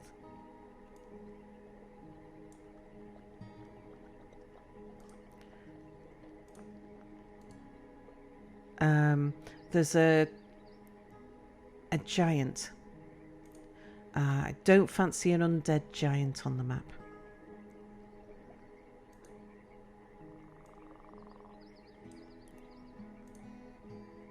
We've got some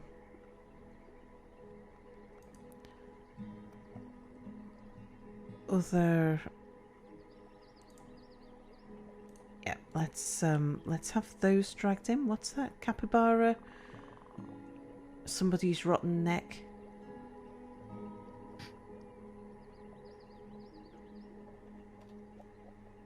What have we got down here? They're just boars and things.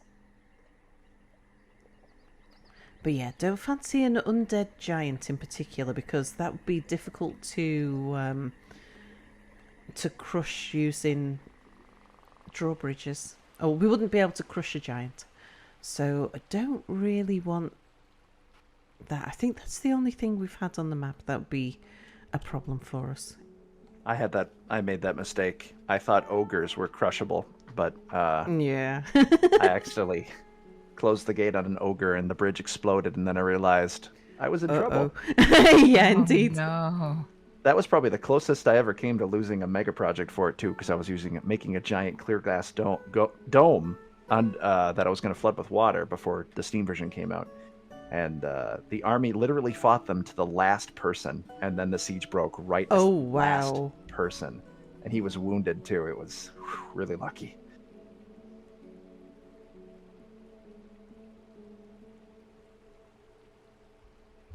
Unfortunately, I do have mom duties calling. Oh gosh, yes. But I just definitely noticed the time. Yeah, I wanted to thank you both once again for so many good tips and pointers. You know, this game is incredible, but it's been a lot even for someone with my experience in complex colony managers. It's still like a lot when you first get started and you're in your first few hundred hours. And so I just really appreciate the opportunity. And, you know, mom duties call when they call. Indeed, so. Indeed. And yeah, and you did tell me, sorry, the time's just ticked away. So I shall, we are at the end of the stream, actually. Elana, we shall say goodbye to you so you can dash off. And thank you for coming as well, Elana. It's nice to have someone to talk about Dwarf Fortress, because it helps, like, even veterans like us to think about our strategies again. And it's wonderful to talk to someone about it and hear your perspective and your thoughts and your ideas. So really appreciate you coming by. I'm really glad, because I keep wondering what I'm doing here. I'm like, I still have so much to learn, but this has been, like I said, a really great learning opportunity. So I really enjoy, you know, getting to spend the time here with both of you. It's really good for us to have somebody who's new to ask the questions that we wouldn't necessarily think to answer. Definitely. Would you like to remind people where they can find you, Elana, just before you disappear? Sure. As a reminder, I am both on Twitch and on YouTube with the username ElanaOrama. It's spelled on the screen if you're looking for the spelling, and in the stream title. I mostly do colony management games. It's really my specialty, focusing on a lot of RimWorld, but definitely a good mix. So hopefully I'll see you all tomorrow for some Timberborn. Indeed. Thank you again. Just give him a shout out for Elana. Give Elana a follow. And Zesty, Just before we leave, is there anything I've not covered? Because I kind of got distracted at the end with playing Dwarf Fortress. You know problem. How it is. That's how it goes with Dwarf Fortress. The game is just the ultimate. There's so many things to do, and you're like, oh, I got to do this. Oh, I got to do this. Oh, I got to do this. I can't tell if it's bad or good for folks like me who have ADHD, who just are having to juggle the thoughts. Let's see. We covered what happens when the Werebeasts come in, like having dogs and stuff like that. Covered containing them. Yeah. And what causes them in the first place.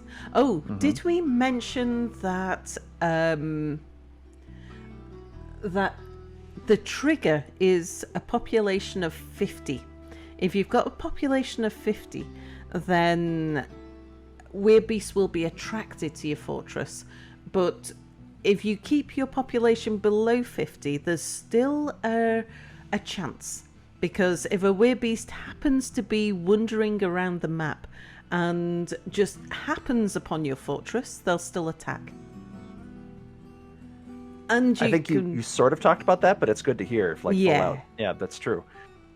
And they can turn up. They can be the outpost liaison. They can be a member of the trade party. They can be one of the visitors to your fortress. Same with vampires as well. We were talking about that before. And currently, with how the game mechanics are, Werebeasts are very difficult. So it's the most, as they say, exclamation point, fun, exclamation point, point that you can have currently in the game.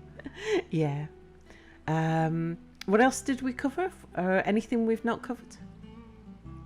The immortality of Werebeasts. We talked about hospitals and how you store items in the hospitals and how you set them up. Vampires we didn't really go over, but I suppose you can cover that another time if you want to. And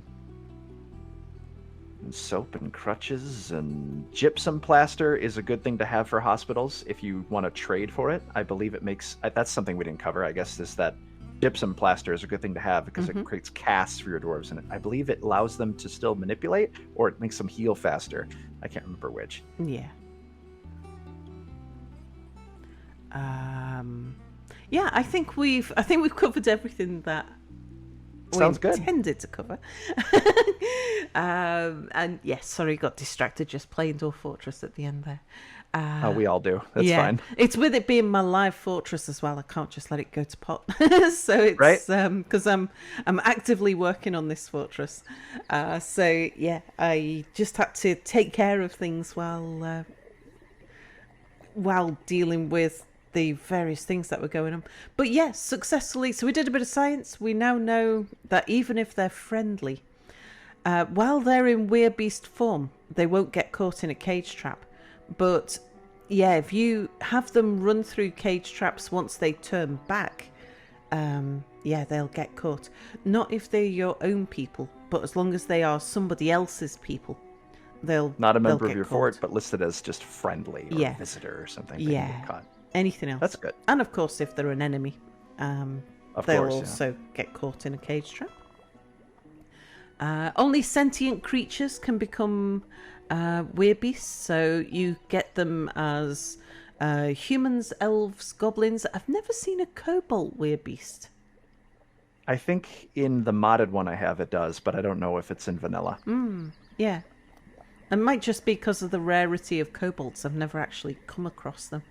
Right, I don't think I've ever either in vanilla. Or whether kobolds are quite weak, maybe they would ordinarily just get killed. They wouldn't survive the attack. That's possible. There's so much science. We encourage everyone who's watching to... That's the best part, is do your own experiments and then share them with other people. And collectively our knowledge grows. Because I believe, even Toady, has said, and correct me if I'm wrong on this, that there's a lot of code since he's been doing it so long that he doesn't remember doing. Yeah. So you could be rediscovering something that Cody programmed that, I mean, it's just basically lost knowledge, which is awesome. It is. And Maz in chat says that, yes, Maz has experienced Cobalt Werebeasts. It's just rare. Yeah. There we go. Right, everybody. I think we shall call it here. Zesty, Thank you for having me, Sal. Yeah, always a pleasure. Would you like to, again, remind people where they can find you, what you're up to, what times you stream, all of that sort of thing, and especially when they can find you streaming Dwarf Fortress? No problem. I stream almost every day except for Tuesdays and Saturdays are my days off, and I stream at 7 p.m. Central Time. Dwarf Fortress is every single Sunday. I think I'm going to keep it that way forever because I owe a lot to Dwarf Fortress, and it's so much fun that it always has something new to show. So come on by, hang out with my kobolds, see my megafort, come suggest ideas. Also, if on request, I do live tutorials for Dwarf Fortress. So if you're really interested in learning the game, come by, say you're interested in one of my live tutorials. I'll plan it for the next week, and you can come in and I can do a fresh embark tutorial. I can even demonstrate something on the stream for you. I'm always available for questions. I love teaching people this game. Yeah, it was actually watching you doing live tutorials with people that inspired me to do that. That's awesome. What an honor. You're an excellent teacher, so that's an honor.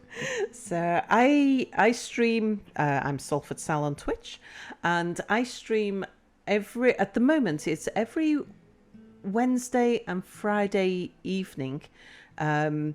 It's 11 p.m. UTC, which I think is 6 p.m. Eastern at the moment. I know we're about to go through time changes, which will throw everything out a little. And I'm teaching Honey Play, how to play Dwarf Fortress.